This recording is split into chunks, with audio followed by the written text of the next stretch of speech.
All right, today I'm going to be running through several topics about the current wave of threats that are demanding our attention and how to prepare potentially for a global war. This is the Urban Sentinel, and let's get into it.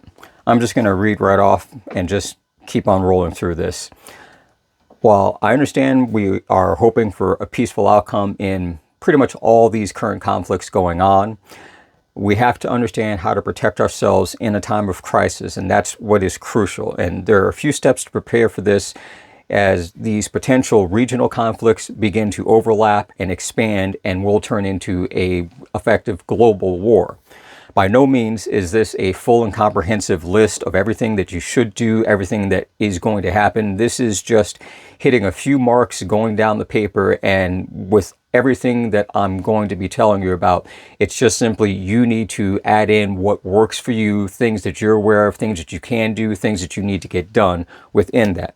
So we're going to start right off the top. Number one, start stockpiling your essential provisions. Start stockpiling your non-perishable foods, water, medical supplies. You take into the account the number of people within your household, and if you have a, shall we say, a group or a circle of people that you intend to hunker down with under certain conditions, they also have to have that same setup in line. If you have extra that you can pool in, then you do that. I'd say it's preferable if you're starting from scratch, strive for at least a 3-week minimum just to start. 3-week minimum, and then build up to 3 months, and then keep going beyond that to the best of your ability.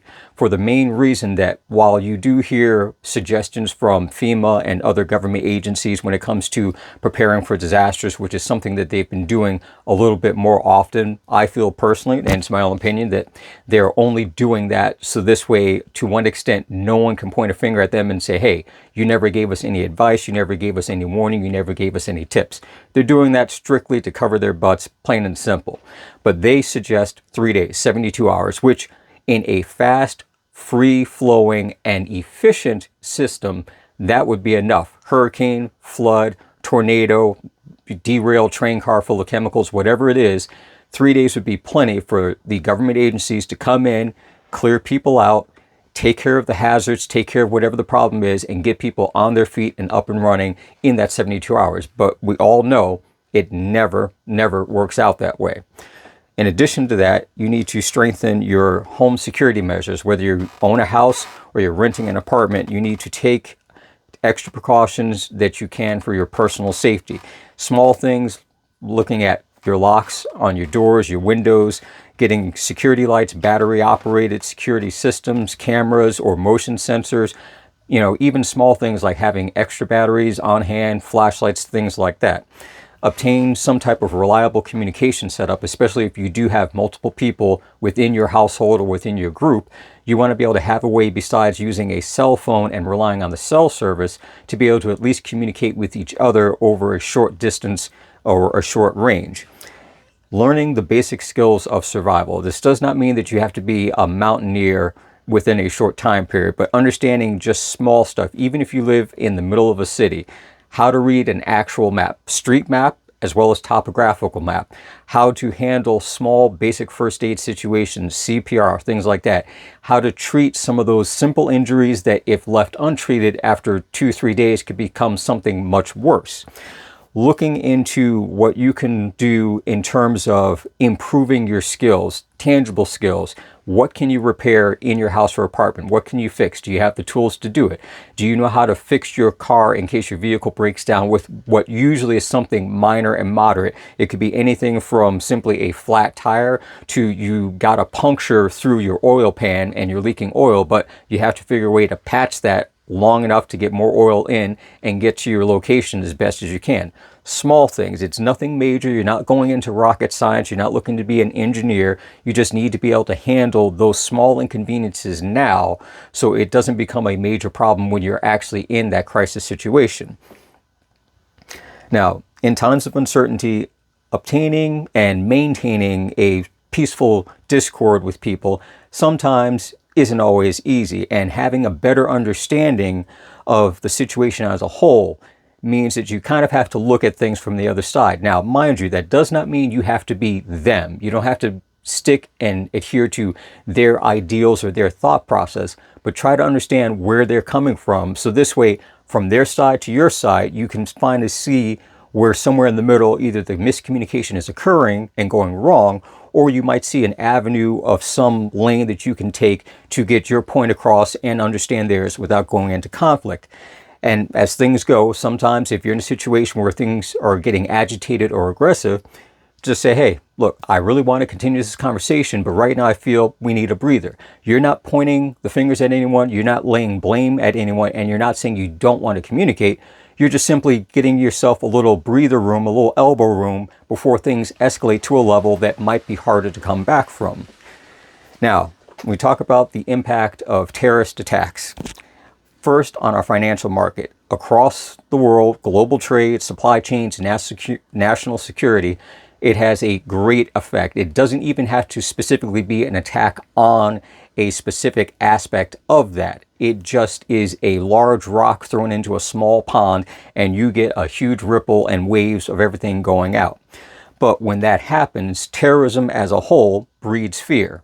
Fear causes involuntary reactions which lead to the erratic shifts in the financial markets, in the political policies, and affects many aspects on the large and the small scale, both domestically and globally.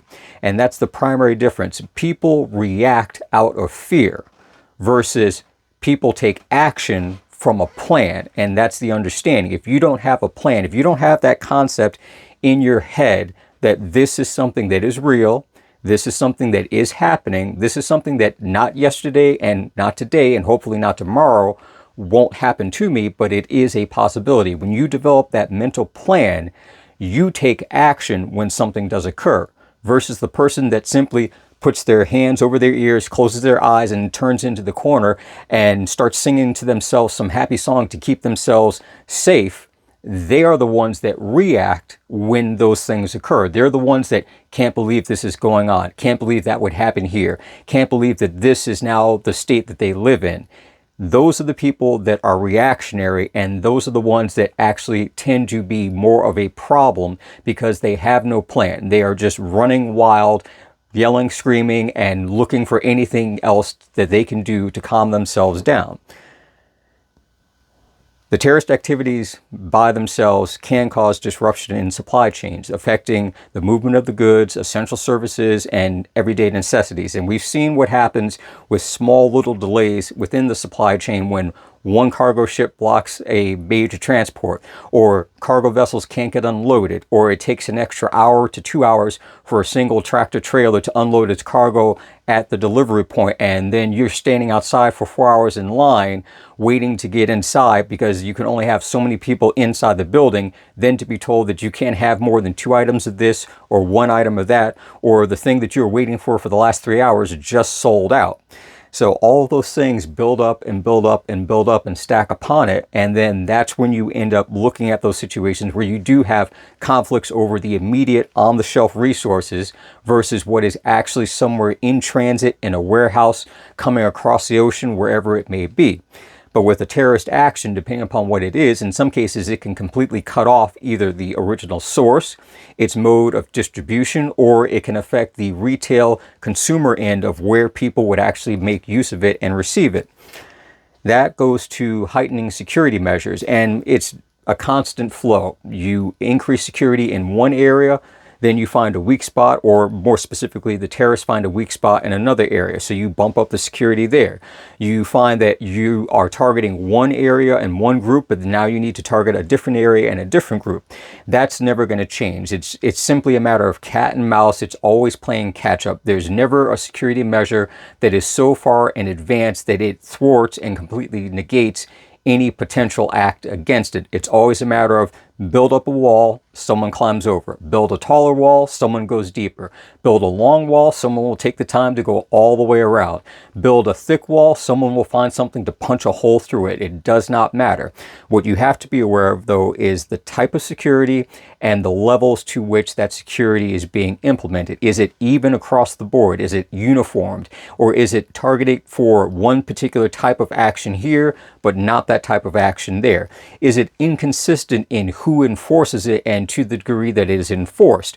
You need to understand that by and large, a lot of it is still a guessing game. There are very, very few cases where the people who are supposed to protect you know exactly where the threat is coming from, where the threat is going to effectively activate, and who the potential victims or the terrorists are involved.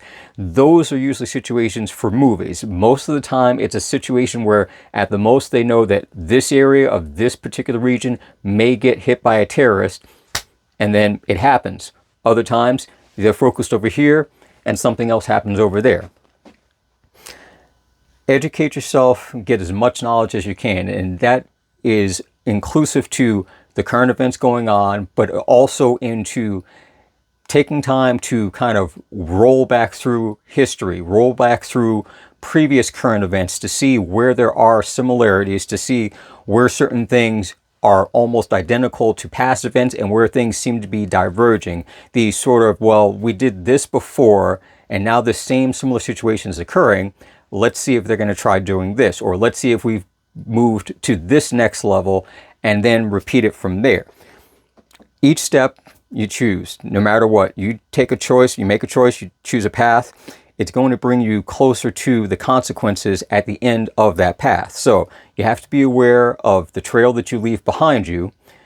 Appreciate the people that walk with you, even briefly, along your path, but then be mindful of those steps you take in your journey ahead, because you don't know when or where or how your personal path is going to end. And with that said, I'll catch you in the next one.